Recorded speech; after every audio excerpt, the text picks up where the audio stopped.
حي على الفلاح. الله أكبر الله أكبر لا إله إلا الله.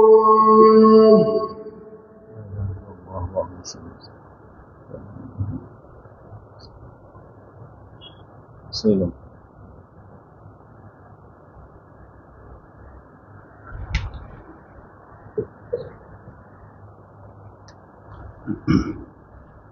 بسم الله الرحمن الرحيم. الحمد لله رب العالمين. أفضل الصلاة والتسليم على سيدنا محمد وعلى آله وأصحابه وأهل بيته ومن صار على هديه إلى يوم الدين. أما بعد، فأعوذ بالله من الشيطان الرجيم. بسم الله الرحمن الرحيم. إذا جاء نصر الله والفتح ورأيت الناس يدخلون في دين الله أفواجا فسبح بحمد ربك واستغفره إنه كان توابا. وقال نبينا محمد صلى الله عليه وسلم: لا يتمنين أحدكم الموت لضر نزل به، أو كما قال عليه الصلاة والسلام. صدق رسول الله صلى الله عليه وسلم. அளவற்ற அருளாளர் நிகரற்ற அன்புடையோன் படைத்த ரப்புல் ஆலமீன் அல்லாஹ்வுக்கே புகழ் அனைத்தும் உரித்தாகட்டும். அல்ஹம்துலில்லாஹ். ஸலாத்தும் ஸலாமும் சாதி நபி முஹம்மத் கரீம் முஸ்தபா ஸல்லல்லாஹு அலைஹி வஸல்லம் அவர்கள் மீதும், அன்னார்களது வாழ்க்கை வழிமுறைகளை எடுத்து நடந்த சஹாபாக்கள், தாபிஊன்கள், அத்பாஉ தாபிஈன்கள், ஸலஃபு ஸாலிஹீன்கள், இமாம்கள், அவுலியாக்கள், முஃமினான முஸ்லிமான ஆண்கள், பெண்கள், நம் அனைவர்கள் மீதும் உண்டாவதாக. புனிதமான ஜும்மாவுடைய கடமையை நிறைவேற்றுவதற்காக வேண்டி அல்லாஹ்வுடைய இல்லத்தில் அமர்ந்திருக்கின்ற அல்லாஹ்வின் நல்லடியார்களே, கண்ணியமானவர்களே, அல்லாஹ்வுடைய கட்டளைகளை எடுத்து நடக்குமாறும் அவனால் விலக்கப்பட்ட பாவங்கள் குற்றங்களிலிருந்து முற்றுமுழுதாக ஒதுங்கி விளங்கி அல்லாஹ்வுடைய பயத்துடன் வாழ்ந்து கொள்ளுமாறு ஆரம்பமாக எனக்கும் அப்பால் உங்களுக்கும் வசியத்தை உங்களது செய்து கொள்கிறேன். அல்லாஹ்வின் நல்லடியார்களே, கண்ணியமானவர்களே, உலகத்தில் வாழ வந்த எங்களுக்கு இஸ்லாமிய மார்க்கம் எல்லா சந்தர்ப்பத்திலும் அழகாக வழிகாட்டி கொண்டிருக்கின்றது. இஸ்லாத்தில் வழிகாட்டப்படாத எந்த பகுதியும் இல்லை. ஒரு வாலிபன் எப்படி வாழ வேண்டும் என்ற அழகான வழிகாட்டல் இஸ்லாத்தில் இருக்கிறது. ஒரு வயோதிபர், ஒரு ஆரோக்கியமானவர், ஒரு நோயாளி, ஒரு தாய் தந்தை, பிள்ளைகள், அயலவர்கள், நண்பர்கள் என்று அனைவர்களுக்குமான அழகான வழிகாட்டல் இஸ்லாத்தில் அழகாக காட்டப்பட்டிருக்கின்றது. அல்லாஹ்வின் நல்லடியார்களே, கண்ணியமானவர்களே, அதே போல தனது வாழ்வில் இறுதி பகுதியை அடைந்த மனிதன், தனக்கு மரணம் வர இருக்கிறது, மரணம் வரப்போகிறது என்று இறுதி பகுதியை உணர்ந்த மனிதன் எப்படி நடந்து கொள்ள வேண்டும், என்னென்ன காரியங்களில் கூடுதலாக கவனம் செலுத்த வேண்டும், இவைகளை தவிந்து கொள்ள வேண்டும் என்று இஸ்லாம் அழகாக வழிகாட்டியிருக்கிறது. கண்ணியமானவர்களே, எங்களில் ஒவ்வொருவருக்கும் ஒரு கவலை இருக்கிறது. எனது இறுதி நாட்கள், இறுதி பகுதி அழகாக அமைந்துவிட வேண்டும், இறுதி முடிவு அழகாக வந்துவிட வேண்டும் என்ற ஒரு கவலை ஒவ்வொரு மனிதனுக்கும் இருக்கிறது. அதற்கான வழிகாட்டல் இஸ்லாம் காட்டிருக்கிறது. இமாம் குர்துபி ரஹிமஹுல்லாஹ் அவர்கள் அவருடைய தஃசீரிலே ஒரு ரிவாயத்தை பதிவு செய்திருக்கிறார்கள். மலக்குல் மௌத் அவர்களுக்கு அல்லாஹ் தஆலா மனிதர்களுடைய ரூஹை கைப்பற்றுகின்ற பொறுப்பை கொடுத்தான். அந்த பொறுப்பு கொடுக்கப்பட்ட அந்த மலக்குல் மௌத் அவர்கள் அதனை ஒரு சுமையாக, பாரமாக கருதினார்கள். அல்லாஹ்விடத்திலே சொல்கிறார்கள்: யா அல்லாஹ், ஜஅல்தனி உذ்கரு பிஸூஇன் வயஷ்துமுனி பனு ஆதம். எனக்கு தரப்பட்ட பொறுப்பு ஒரு பாரமாக சுமையாக இருக்கிறது, என்னால் செய்ய முடியாது. ஏனென்றால் மனிதர்கள் இதற்கு பின்னால் என்னை வெறுப்புடன் தான் பேசுவார்கள், எனக்கு ஏசி பேசிக் கொள்வார்கள் என்று அந்த மலக்குல் மௌத் அவர்கள் அல்லாஹ்விடம் முறையிடுகிறார்கள். அல்லாஹ் தஆலா அதுக்கு அவர்களுக்கு பதில் சொன்னான், நீங்கள் மனிதர்களுடைய ரூஹை கைப்பற்ற போவதற்கு முன்னால் நான் அவர்களுக்கு சில காரணிகளை, மரண தூதுகளை, மரண செய்திகளை, மரண காரணங்களை அவர்களுக்கு நான் அனுப்பி வைப்பேன். நோய் என்றும் இடிபாடுகள் என்றும் அனர்த்தங்கள் என்றும் விபத்துகள் என்றும் காரணங்களை நான் அனுப்பி வைப்பேன். அதற்கு பின்னால் நீங்கள் போய் அவருடைய ரூஹைகளை நீங்கள் எடுத்துக்கொண்டு வரலாம். மனிதர்கள் இந்த மரணத்துக்கு அந்த காரணங்களுடன் இணைத்துதான் மரணத்தை பேசுவார்களே தவிர ஃபலா யذ்குருக அஹதுன் இல்லா பிகைர், உங்களை யார் பேசுவதாக இருந்தாலும் நலவாகத்தான் பேசுவார்கள் என்று அல்லாஹ் தஆலா பதில் சொன்னார். அல்லாஹ்வின் நல்லடியார்களே, கண்ணியமானவர்களே, எனவே நாங்கள் மரண காரணங்களை ஒரு மனிதர் அடைய ஆரம்பித்தால், திடீரென நோய்வாய்ப்பட்டு விடுகிறார், ஆரோக்கியமாக சக்தியாக இருந்த உடம்பு, ஆரோக்கியமாக இருந்த உடல் பலவீனம் அடைந்து போகிறது, பாரிய விபத்துக்குள் சிக்கிக் கொள்கிறார். கண்ணியமானவர்களே, இதெல்லாம் அல்லாஹ்வுடைய புறத்திலிருந்து வரக்கூடிய மரண தூதுகள். இந்த தூதுகளை, மரண செய்திகளை அடைந்த ஒரு மனிதன் எப்படி நடந்து கொள்ள வேண்டும் என்று இஸ்லாம் வழிகாட்டிருக்கிறது. இதனை நாங்கள் நன்கு ஞாபகம் வைத்துக் கொண்டிருக்க வேண்டும். இன்று வாலிப மரணங்கள், வயோதிக மரணங்கள் என்று இளவயது மரணங்கள் அதிகரித்துக் கொண்டிருக்கின்றன. எனவே எனக்கு என்னுடைய முடிவு நாள் எப்பொழுது வர இருக்கிறது என்று தெரியாது. எனவே நாங்கள் இதனை நன்கு ஞாபகம் வைத்துக் கொண்டிருக்க வேண்டும்.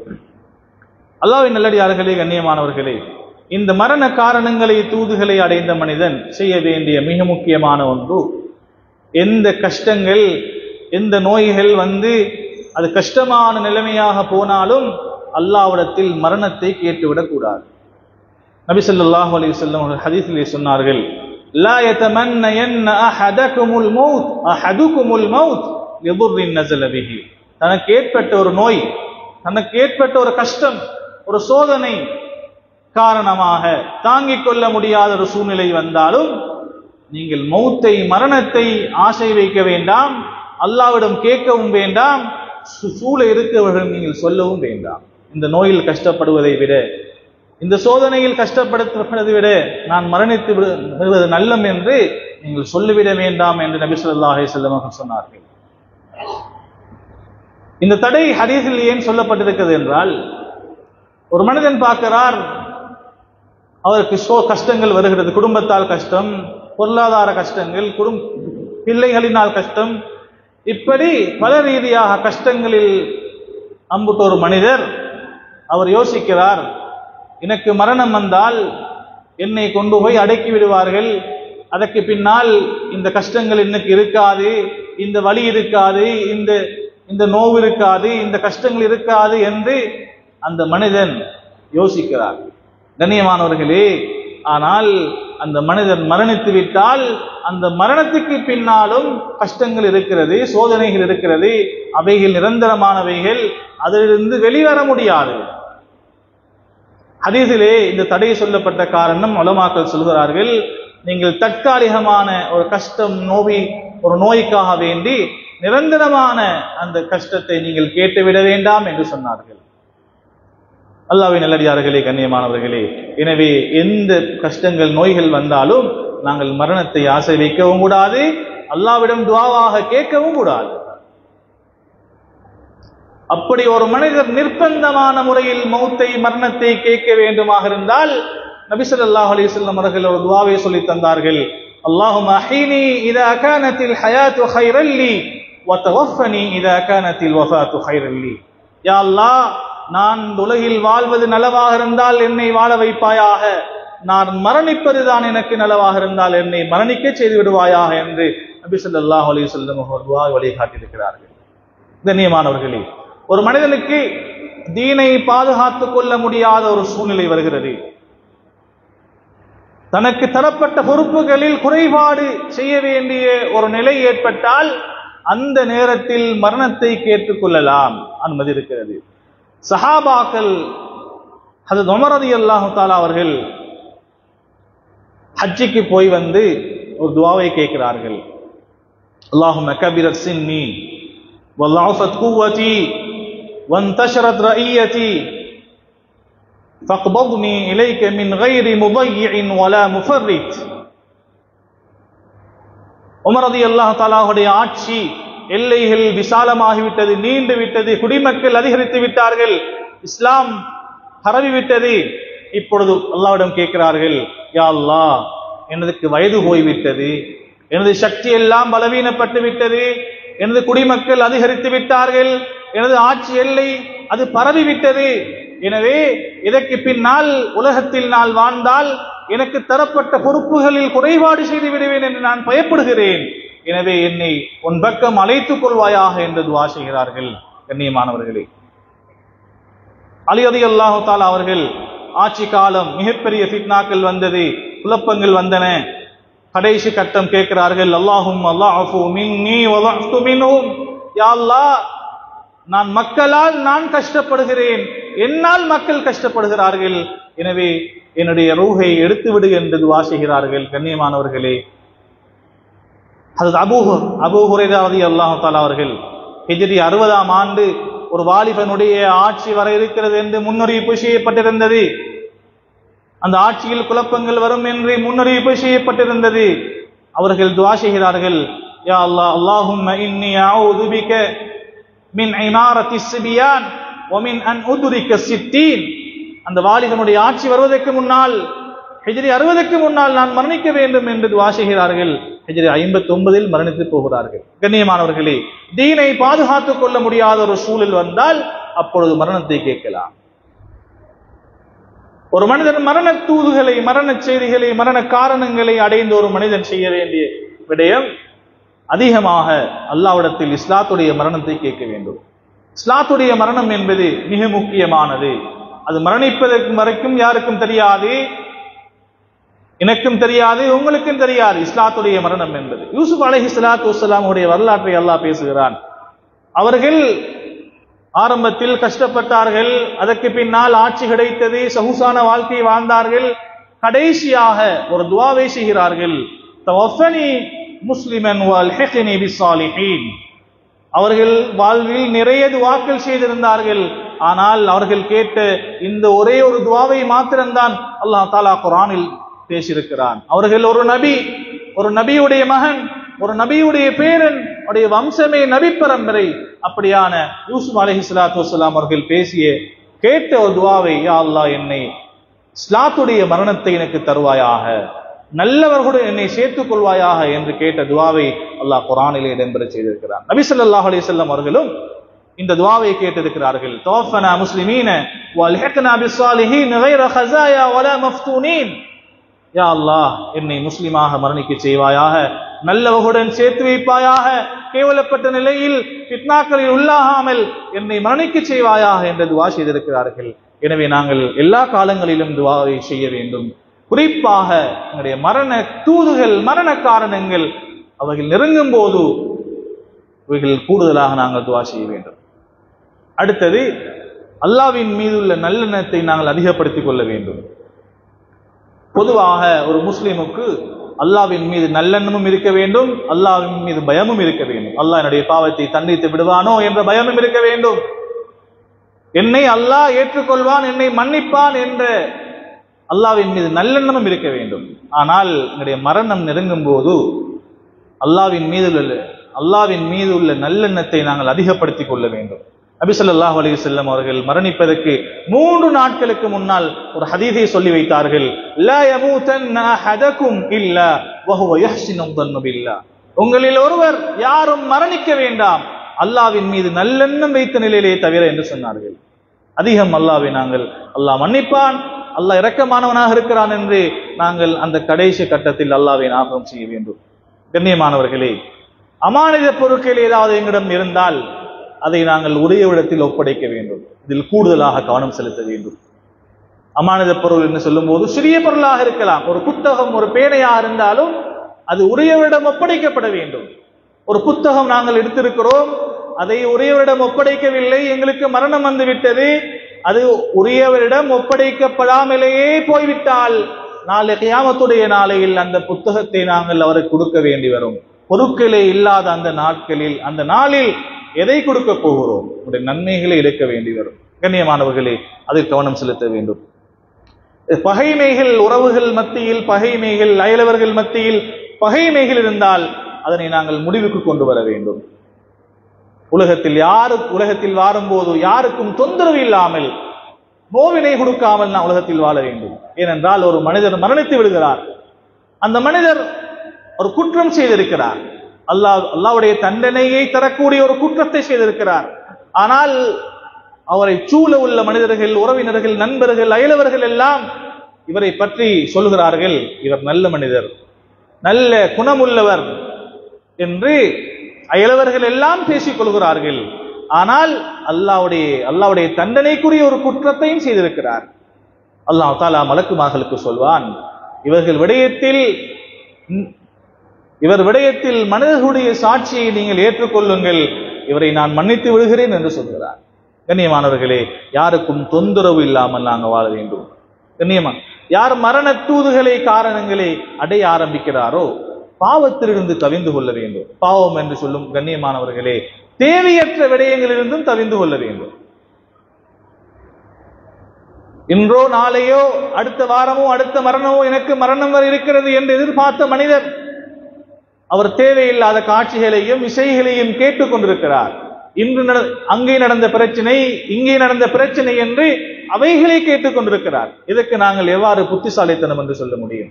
கண்ணியமானவர்களே, ஒரு தூரத்து பயணம் போகிறார் ஒரு மனிதர், தனது தாய் நாட்டை விட்டு ஒரு வெளியூர் பயணம், நாட்டு பயணம் போகிறார். அவர் போகக்கூடிய இடம், அவர் ஏர்போர்ட் போகிறார், அங்கே விமானத்தில் ஏறுகிறார், போய்கொண்டிருக்கிறார். இப்பொழுது அவருடைய கவலைகள் எல்லாம் எதை விட்டு விட்டு வந்தாரோ அதை பற்றி கவலைப்படுகிறார். தனது குடும்பத்தை பற்றி, தனது தொழிலை பற்றி, தனது பிள்ளைகளை பற்றி கவலைப்படுகிறார். அவர் போக வேண்டிய இடம் கொஞ்சம் கொஞ்சமாக நெருங்கும் போது அவருடைய கவலைகள் எல்லாம் திசை மாறுகிறது. நான் போகக்கூடிய இடம் ஒரு புதிய இடம், முன்பின் அனுபவம் இல்லாத இடம், இதற்கு முன்னால் அந்த இடத்தை நான் போனதில்லை, லக்கேஜ் இருக்கிறது, அங்கே இமிகிரேஷன் இருக்கிறது, தாண்ட வேண்டும், புதிய முகங்கள், எவ்வாறு போவது என்று அந்த கவலை வர ஆரம்பிக்கிறது. கண்ணியமானவர்களே, எனவே மரணம் நெருங்கும் போது மரணத்தை எதிர்பார்த்த ஒரு மனிதர் தனது சிந்தனையை, கவலைகளை ஆகிரத்தின் பக்கம் அவர்கள் திருப்பிக் கொள்ள வேண்டும். கண்ணியமானவர்களே, ஒரு மனிதர் தனது மரணத்துக்கு பின்னால் ஏதாவது ஆசைகள் இருந்தால், எனது மரணத்துக்கு பின்னால் உள்ள நிகழ்வுகள் அழகாக அமைய வேண்டும் என்று அவர் ஆசைப்பட்டால் அதை எழுதி வைக்க வேண்டும், அல்லது யாரிடமாவது சொல்லி வைக்க வேண்டும். இதற்கு வசியத் என்று சொல்லப்படும். கண்ணியமானவர்களே, சாதாரணமான விடயங்கள் நாங்கள் வசிய செய்யலாம். நான் மரணித்தால் என்னை யார் குளிப்பாட்டுவது? அதிகமான சஹாபாக்களுடைய வரலாறுகள் இருக்கிறது, அவர்கள் வசியத்தாக சொல்லி வைத்தார்கள், நான் மரணித்தால் இவர்தான் என்னை குளிப்பாட்ட வேண்டும்.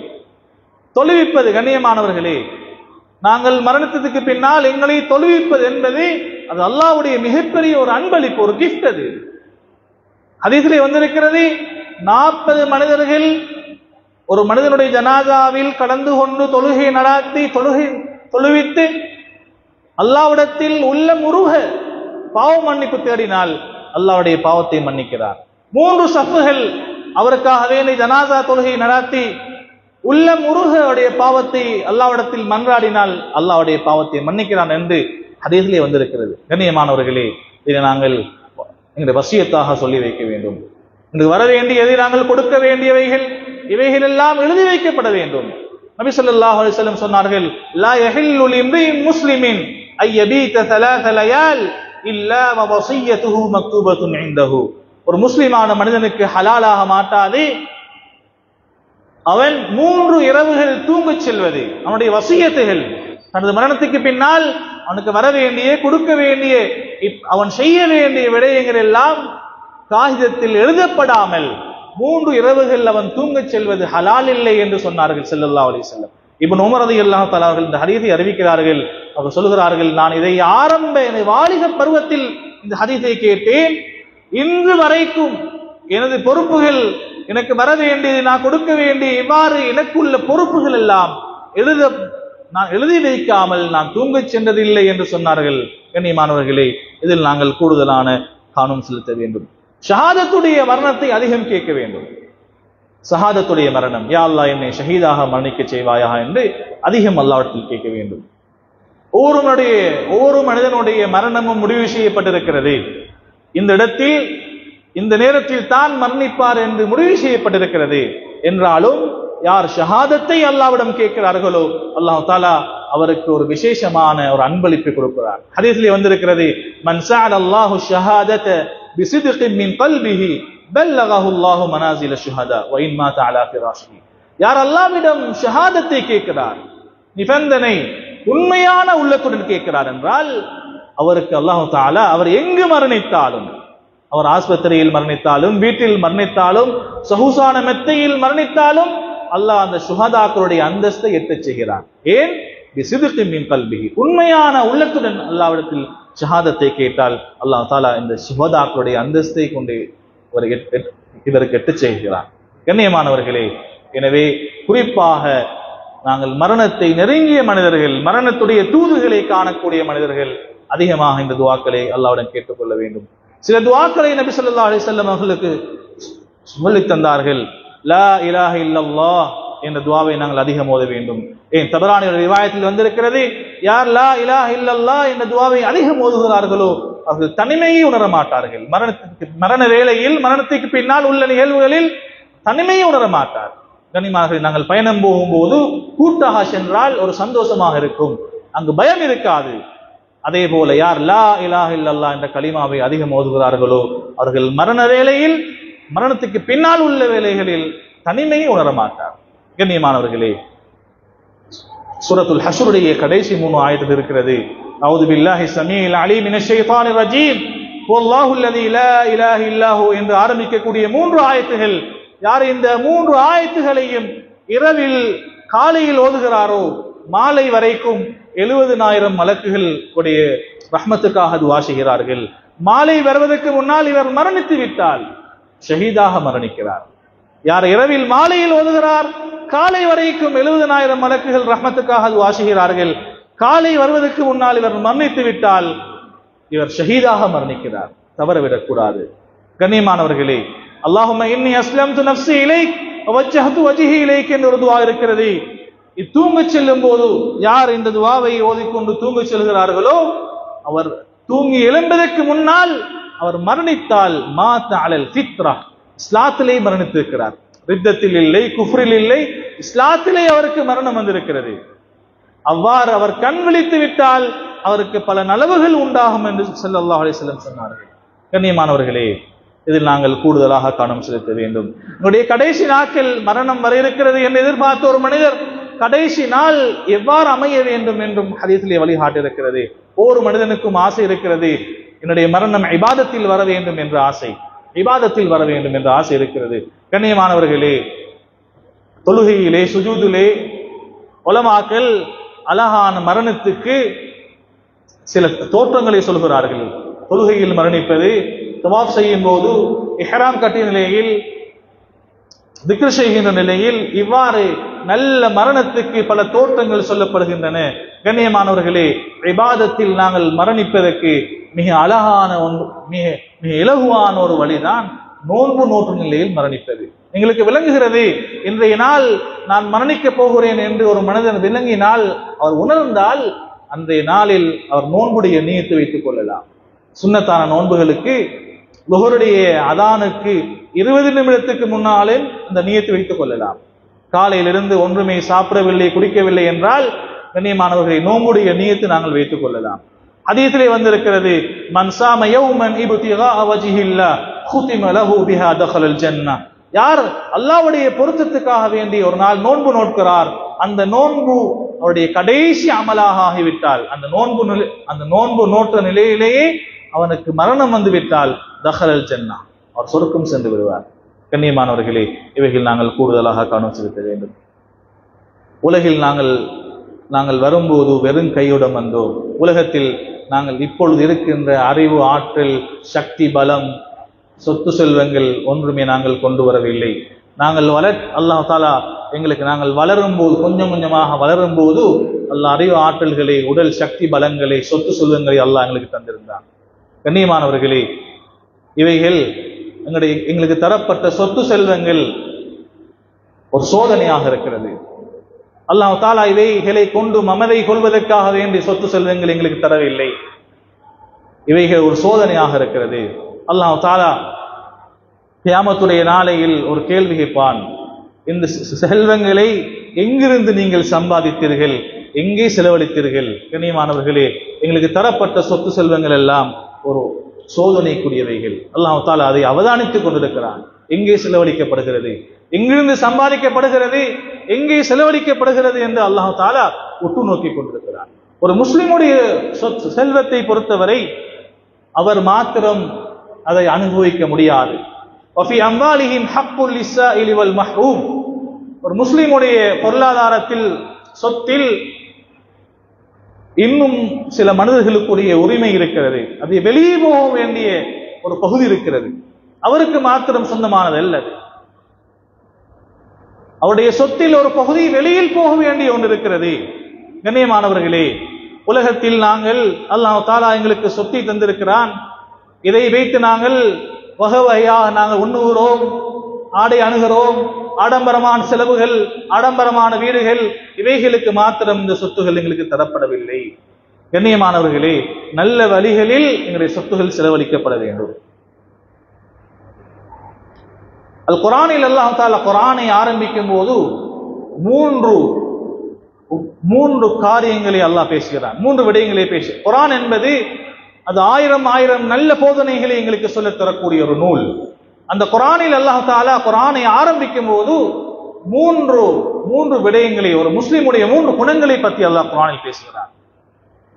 அல்லதீன யுமினூன பில் கைப், அவர் மறைவான விடயங்களை கொண்டு அல்லாஹ்வை ஈமான் கொண்டிருப்பார். வயகீமுஸ் ஸலாத், தொழுகையை நிலைநாட்டுவார்.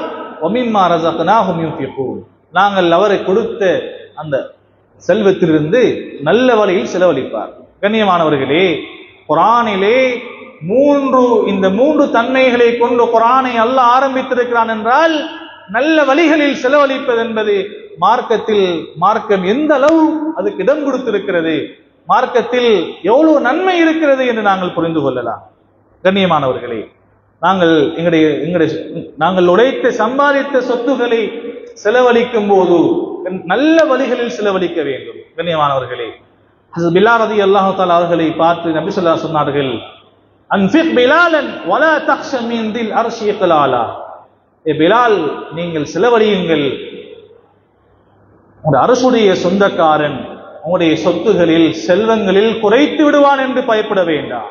கண்ணியமானவர்களே, ஒரு கிணற்றிலிருந்து ஊற்று வர வேண்டுமாக இருந்தால் அது இறைக்கப்பட வேண்டும். எந்த அளவு இறைக்கப்படுமோ அந்த அளவுதான் அந்த கிணற்றுடைய ஊற்றுகள் அதிகமாகும். அதே போல எந்த செல்வங்கள் அதில் பரக்கத்துண்டாக வேண்டுமோ அந்த செல்வங்கள் நல்ல வழிகளில் செலவழிக்கப்பட வேண்டும். எந்த செல்வங்கள் நல்ல வழிகளில் செலவழிக்கப்படுகிறதோ அந்த செல்வத்தில் பரக்கத்துண்டாகும், செழிப்புகள் உண்டாகும். கண்ணியமானவர்களே, ஜம்சம் என்ற ஒரு கிணறு இருக்கிறது. ஒவ்வொரு நாளும் பல லட்சக்கணக்கான லிட்டர்களை அது தண்ணீராக வழங்குகிறது. ஏனென்றால் அது அதிகம் இறைக்கப்படக்கூடிய ஒரு கிணறாக இருக்கிறது. கண்ணியமானவர்களே, எங்களுடைய செல்வங்கள் செலவழிக்கப்படும் போது, நல்ல காரியங்களில் செலவழிக்கப்படும் போதுதான் அது அல்லாஹ்வுடைய ரஹ்மத்தையும் பரக்கத்தையும் அபிவிருத்தியையும் அந்த செல்வத்துக்கு அல்லாஹ் கொடுப்பான். யார் அதனை முடக்கி வைக்கிறார்களோ, செலவழிக்காமல் சேமித்து வைக்கிறார்களோ, கண்ணியமானவர்களே, அதில் எந்த நலவுகளும் அவர்களுக்கு உண்டாக மாட்டாது. எனவே நல்ல வழிகளில் நாங்கள் செலவழிக்க வேண்டும். நபி ஸல்லல்லாஹு அலைஹி வஸல்லம் அவருடைய ஒரு மனைவியை பார்த்து சொன்னார்கள், லா துஹ்ஸீஹி, நீங்கள் செலவழிக்கும் போது எண்ணி செலவழிக்க வேண்டாம். அப்படி எண்ணி செலவழித்தால் அல்லாஹ்வும் உங்களுக்கு எண்ணி தருவார். நீங்கள் அள்ளி கொடுத்தால் அல்லாஹ் தஆலா உங்களுக்கு அள்ளி தருவான் என்பதாக ஒரு மனைவியை பார்த்து நபி ஸல்லல்லாஹு அலைஹி வஸல்லம் சொல்லி வைத்தார்கள். எனவே கண்ணியமானவர்களே, எங்களுடைய பொருளாதாரம் நல்ல வழிகளில் செலவழிக்கப்பட வேண்டும். அதுதான் மிக மிக முக்கியமான ஒரு அம்சமாக இருக்கிறது. எனவே கண்ணியமானவர்களே, காத்தாங்குடி முஸ்லிம் சம்மேளன நிறுவனத்தினால் இந்த வாரம் அனர்த்த நிவாரணங்கள், வெள்ள நிவாரணத்துக்காக வேண்டி பாதிக்கப்பட்ட மக்களுக்காக வேண்டிய நிதி நிதி சேகரிக்கப்படுகின்றன. கண்ணியமானவர்களே, எங்களுடைய சொத்துகளில், எங்களுடைய செல்வங்களில் மிக மிக பொருத்தமான இடம், நாங்கள் செலவழிப்பதற்கு மிக தகுதியான இடம், பாதிக்கப்பட்ட கஷ்டப்பட்ட மக்களுக்கு நாங்கள் உதவி செய்யும் போது நிச்சயமாக எங்களுடைய பொருளாதாரத்தில், எங்களுடைய உடல் ஆரோக்கியத்தில் அல்லாஹ் தாலா பரக்க செய்வான். எனவே அல்லாஹ் தாலா நல்ல மரணத்தை தருவானாக. எங்களுடைய சொத்து செல்வங்களை நல்ல வழிகளில் பயன்படுத்தக்கூடிய, பாதிக்கக்கூடிய அந்த சந்தர்ப்பத்தை அல்லாஹ் தாலா ஏற்படுத்தி தருவானாக. எங்களுடைய இறுதி முடிவு லா இலாஹ இல்லல்லாஹ் என்ற கலிமாவாக அல்லாஹ் தாலா நல்ல மனிதர்களாக அல்லாஹ் எங்களை சேர்த்துக் கொள்வானாக. வாஹிரு தஅவானா அல்ஹம்துலில்லாஹி ரப்பில் ஆலமீன். அல்ஹம்துலில்லாஹி அல்லதி அன்அம அலா இபாதிஹில் முஃமினீன பில் இல்மி வல் இர்ஃபான் وأكرمهم بمزيد فضله برؤيته والجنان. أشهد أن لا إله إلا الله الملك العلام، وأشهد أن سيدنا ونبينا محمدا عبده ورسوله صاحب على المقام، والصلاة والسلام على من أرسله رحمة للأنام، وعلى آله البررة الكرام، وأصحابه مصابه الظلام، والتابعين لهم بإحسان إلى يوم تنطق فيه جميع الأعضاء. صلاة وسلاما دائمين متلازمين ما دامت الأوقات والأوان. أما بعد، أعوذ بالله من الشيطان الرجيم. بسم الله الرحمن الرحيم. إذا جاء نصر الله والفتح ورأيت الناس يدخلون في دين الله أفواجا فسبح بحمد ربك واستغفر إنه كان توابا. ويا عباد الله، عليكم بتقوى الله عز وجل في السر والعلن. يا أيها الذين آمنوا اتقوا الله حق تقاته ولا تموتن إلا وأنتم مسلمون. اغتنموا أوقاتكم التي هي حياتكم ولا تضيعوها وتضيع دنياكم وآخرتكم.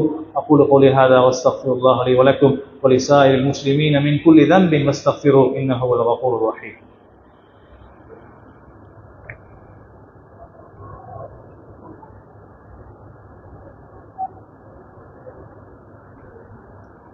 الحمد لله والصلاة والسلام على رسول الله محمد وعلى آله وأصحابه وأهل بيته ومن صار على هديه إلى يوم